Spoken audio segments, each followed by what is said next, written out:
مجھے سوال آپ سے یہ کرنا ہے کہ آپ جیسے جانتے ہیں سب کہ ہمارے جو معاشرے میں جو فتنہ ہے، ہمارے جو بچے ہیں، شاید جس وقت ہم نے ان کو اسکولوں میں ڈالا یا جو سوشل میڈیا کا پریشر ہے ایوری تھنگ، تو آپ آج کل کی یوتھ کے لیے کیا ایڈوائس دے سکتے ہیں ہم پیرنٹس کو؟ دیکھیں ہماری جنت کیا جنت ہوگی جہاں ہمارے بچے نہ ہوں. بہت مشکل ہے کیونکہ آپ دیکھ رہے ہیں ہر طرف سے media is playing such an important and such a difficult role کہ ہم پیرنٹس کے لیے اس چیز کو سنبھالنا بہت مشکل ہو گیا اینڈ آل آف دیٹ. اور میں ایک واٹس ایپ پہ میسج مجھے ملا کہ what will happen to my children when I die, but سوچنے والی بات یہ ہے کہ what will happen to my children when they die. So اگر آپ کوئی ایڈوائس دے سکتی ہیں اس سلسلے میں تو بہت موضوع رہے گی. انہوں نے دکھتی رگ پہ ہاتھ رکھ دیا ہے اور بہت ہی اہم سوال ہے یہ.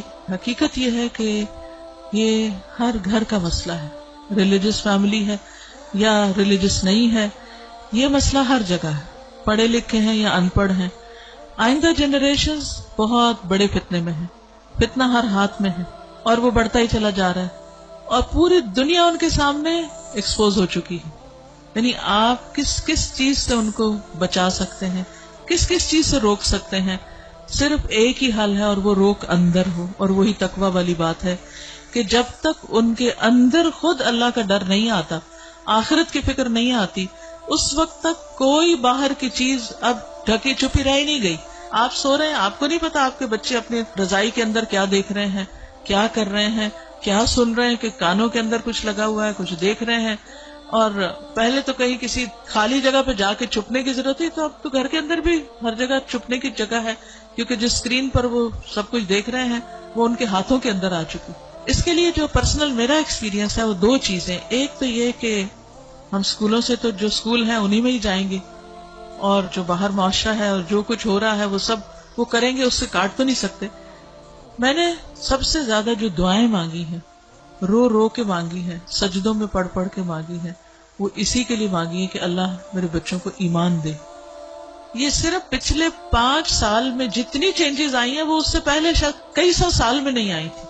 اور پھر دوسرا کیا کیا، یعنی اللہ تعالیٰ سے خود ہی مانگا. دوسرا یہ کہ ہر تھوڑے عرصے کے بعد عمرہ، اللہ کے گھر چلو، کیونکہ اللہ کے گھر کا جو جلال ہے، اور اللہ تعالیٰ اگر انسان کو کہیں سب سے زیادہ محسوس ہو سکتے ہیں تو وہ بہت جگہ ہے. یعنی ہمارے ملک میں، ہمارے گھروں میں، ہمارے ماحول میں وہ فیلنگ نہیں آتی جو وہاں جا کر آتی. تو الحمدللہ ان عمروں نے، اللہ کے گھر کی زیارت نے دل کے اندر تھوڑی سی جگہ بنائی اللہ کو پہچاننے کی. کیونکہ جب تک اللہ کو بچے پہچانتے نہیں، اس کی عظمت کو محسوس نہیں کرتے، وہ اللہ سے ڈر نہیں سکتے، تو وہ تقویٰ نہیں آتا دل میں. تو اس سے یہ ہے کہ وہ ایسی جگہ ہے جہاں اللہ ماشاءاللہ سب کو جا کر یقین ضرور آتا کہ کوئی ہے ایک جس نے یہ سب کچھ بنایا. پھر اس کے بعد یہ ہے کہ قرآن کا علم. میں نے سب سے زیادہ تکلیف دہ مرحلہ گزارا کہ جب میں نے اپنے بیٹے کو قرآن پڑھایا، تو پھر میں نے یہ ٹھان لی کہ کچھ بھی ہو مجھے اس کو پڑھانا ہے. وہ ایج ایسی تھی کہ جس میں کچھ نہ کچھ وہ سننے کے قابل تھا، ورنہ وہ ایج بھی گزر جاتی ہے تو پھر بچے وہ اتنا بھی نہیں سنتے. اور میں نے اپنی ساری مصروفیات کو سیکنڈری کر کے، حالانکہ میں انتہا درجے کی مصروف، گھر کی بھی ذمہ داریاں، باہر کی بھی، لیکن میں نے اس کو اپنی پرائرٹی نمبر 1 سمجھا کہ یہی بات جنہوں نے کی ہے کہ جب وہ مر جائیں گے تو پھر ان کا کیا بنے گا. یعنی ہمارے مرنے کے بعد تو جو ہوگا سو ہوگا، ان کے مرنے کے بعد ان کی قبروں کا کیا حال ہوگا اور ان کی آخرت کا کیا ہوگا. تو اللہ سبحانہ وتعالیٰ نے قرآن مجید میں فرمایا قوا انفسکم واہلیکم نارا، اپنے آپ کو اور اپنے گھر والوں کو آگ سے بچاؤ. ایمان والوں کو خطاب ہے کہ اے ایمان والوں اپنے بچوں کو آگ سے بچاؤ. تو پھر میں نے اس کے ٹائم کے مطابق جب اس کا موڈ بنے، لیکن روز کی شرط رکھی تھی کہ ہر روز پڑھیں گے تھوڑا تھوڑا، 2 آیتیں 4 آیتیں، 1 رکوع 2 رکوع 1 رب، اور اس طرح کر کر کے میں نے پورا قرآن اس کے ساتھ پڑھا کہ مجھ سے نہیں ڈرے، اللہ سے ڈرے. میری خاطر نماز نہیں پڑھے، اللہ کی خاطر پڑھے. میری وجہ سے کچھ مت چھپائے جو دیکھ رہا ہے، اللہ سے ڈر کے چھپائے.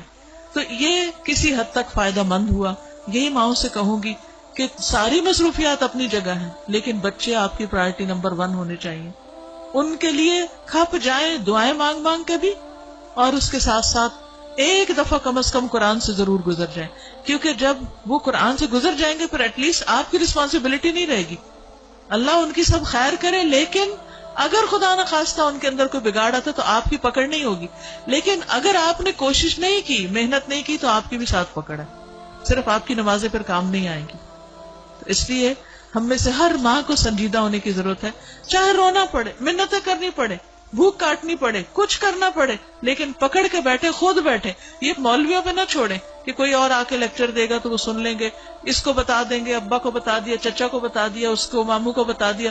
ٹھیک ہے وہ بھی کچھ ہیلپ کرتے ہیں، لیکن سب سے زیادہ آپ کو خود کرنا ہوگا، اور اس کے لیے آپ کو خود پڑھنا ہوگا، اس کے لیے آپ کو خود سیکھنا ہوگا. خود سیکھنا شروع کریں اور اپنے بچے کے ساتھ بیٹھ کر خود. پھر یہ کہ بعض اوقات بچے ہم سے سننا نہیں چاہتے، آپ ان سے کہیں آپ ہمیں پڑھ کے سنائیں.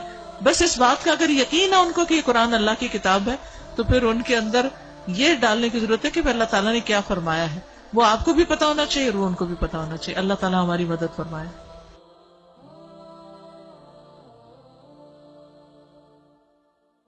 ربنا هب لنا من أزواجنا وذرياتنا قرة أعين واجعلنا للمتقين إماما.